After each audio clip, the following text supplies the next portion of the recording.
जय माँ भवानी आपण आस्ट्रोशक्ति कार्यक्रम को स्वागत। बृहस्पति महाग्रह मे मास 1 तारिख रु गोटे वर्ष जाए मेष राशि वृष राशि को चलन करेंगे एवं सही स्थान में अवस्थान करेंगे। बृहस्पति महाग्रह हेउछंती ग्रह जगत में बहुत शुभ ग्रह। बृहस्पति महाग्रहंकर गोचर स्थिति मेषरु मीन राशि व्यक्ति विशेष मानू कौन शुभ अशुभ फल प्रदान करिवो आमे माने सही विषय रे आलोचना करूछे।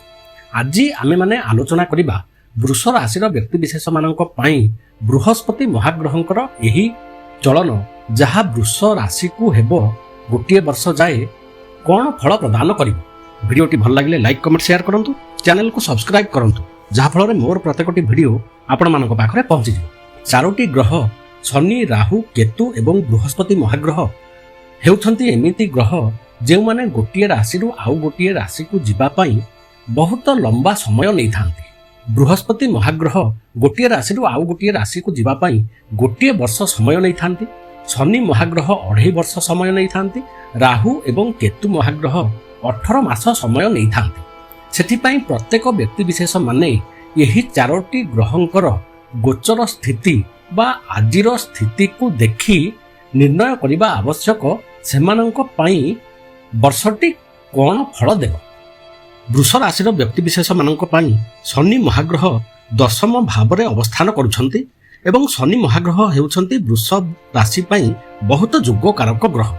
शनि महाग्रह कर्म स्थान रे तांकर मूल त्रिकोण रे तांकर अत्यंत प्रिय राशि कुंभ राशि रे अवस्थान करिथिबा जोगु एवं गोटे वर्ष एही स्थान रे रहुथिबा जोगु वृष राशि व्यक्ति विशेष मानक पाई कर्म क्षेत्र रे उन्नतिर समय सेमानंकु नूतन सुविधा सुजोग मिलिबो एवं एहाकु सेमाने सफल भाव में रूपायित करी जीवन में उन्नति करि परिबे।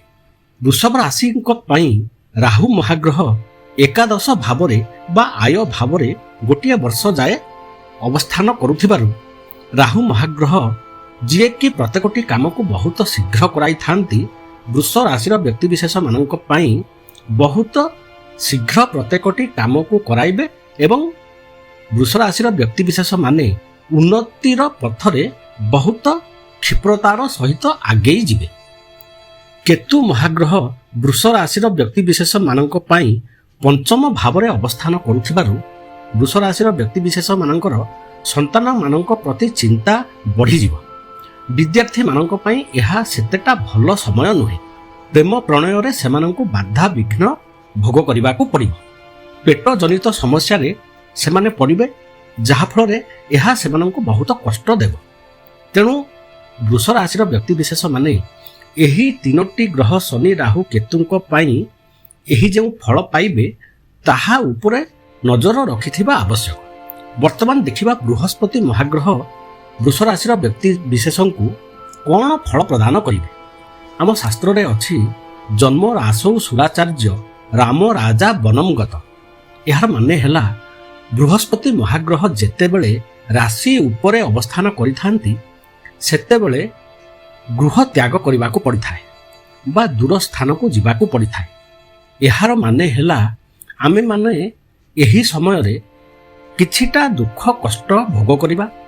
चाकरी वृत्ति रे थिबा व्यक्ति विशेष मानक पई एहा ट्रांसफर रो समय। व्यवसायी माने एही समय रे सतर्क होई रहिबा निहाती आवश्यक, कारण सेमानंकु व्यवसाय रे दूर स्थान को जिबा पाई पड़ुथिबारु एहा सेमानंक पाई समस्या आनी देबो। किंतु शास्त्र रे आउ गोटिए कथा अछि जहार बृहस्पति राशि उपरे बा लग्न रे अवस्थान करिथांती बृहस्पति महाग्रह जातक रे भोग करिबाकू थिबा लक्ष्य दोष को क्षमा मध्य करिथांती। तेणु जदि एही कथा उपरे आमे माने विचार करिबा ताहले बृहस्पति महाग्रह राशि उपरे अवस्थान करिथिबा जोगु वृष राशि व्यक्ति विशेष माने शिक्षा क्षेत्र रे बहुत सफलता प्राप्त करिवे। सरकारी कलरु सेमानंकु साहाय्य सहयोग मिलिबो। कोर्ट कचेरी केस रे सेमाने विजयी हेबे। राजनीति क्षेत्र रे सेमाने सफलता प्राप्त करिवे। प्रतियोगिता मूलक परीक्षा रे सेमाने सफलता प्राप्त करी चाकरी वृत्ति रे निजको नियोजित करि परिबे। एही गोटिए वर्ष जज वकील शिक्षक बैंक कर्मचारी एवं इंजीनियर मानक पाई बहुत शुभ समय।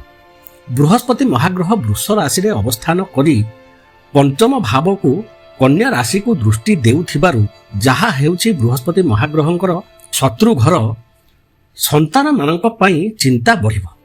ପ୍ରେମରେ ବାଧା ଦେଖାଯିବ, ଅସଫଳତା ପ୍ରାପ୍ତ କରିବେ। ନିଜର ବୁଦ୍ଧି ଜ୍ଞାନ ଠିକ୍ ଭାବରେ କାର୍ଯ୍ୟ କରିବ ନାହିଁ ଏବଂ ପେଟ ରୋଗ ଯୋଗୁଁ କଷ୍ଟ ଭୋଗ କରିବେ। ବୃହସ୍ପତି ମହାଗ୍ରହଙ୍କର ସପ୍ତମ ଦୃଷ୍ଟି ବିଛା ରାଶି ଉପରକୁ ରହୁଥିବାରୁ ଯେଉଁ ଘରଟି ହେଉଛି ତାଙ୍କର ମିତ୍ରଙ୍କର ଘର, ବିବାହ ପାଇଁ ରାସ୍ତା ଖୋଲିବ। ବ୍ୟବସାୟରେ ଉନ୍ନତି ହେବ।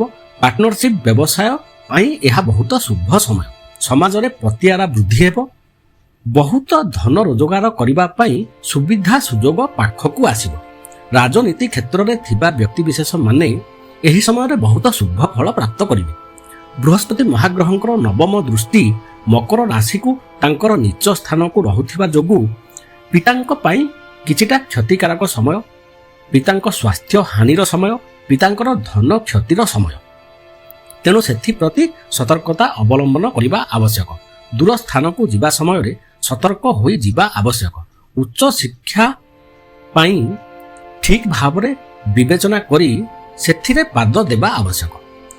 ଏହି ସମୟରେ ବୃଷ ରାଶିର ବ୍ୟକ୍ତିବିଶେଷ ମାନେ ନିଶା ସେବନ ଠାରୁ ଦୂରେଇ ରୁହନ୍ତୁ। ଖରାପ କର୍ମରୁ ଦୂରେଇ ରୁହନ୍ତୁ। ଯେତେ ସବୁ ଦୁର୍ଗୁଣ ଅଛି ସେଥିରୁ ନିଜକୁ ରକ୍ଷା କରନ୍ତୁ, ନହେଲେ ବହୁତ କ୍ଷତିକାରକ ସମୟ ଭୋଗ କରିବାକୁ ପଡ଼ିବ। କାରଣ ବୃହସ୍ପତି ମହାଗ୍ରହ ରାଶି ଉପରେ ଅବସ୍ଥାନ କରିଛନ୍ତି। ଯେଉଁ ରାଶି ଉପରେ ଅବସ୍ଥାନ କରିଥିଲା ବେଳେ ରାମ ରାଜା ନ ହୋଇ ବଣକୁ ଯାଇଥିଲେ।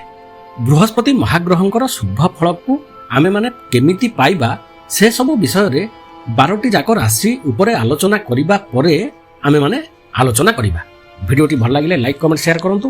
ଚ୍ୟାନେଲକୁ ସବସ୍କ୍ରାଇବ୍ କରନ୍ତୁ, ଯାହାଫଳରେ ମୋର ପ୍ରତ୍ୟେକଟି ଭିଡ଼ିଓ ଆପଣମାନଙ୍କ ପାଖରେ ପହଞ୍ଚିଯିବ। ନମସ୍କାର।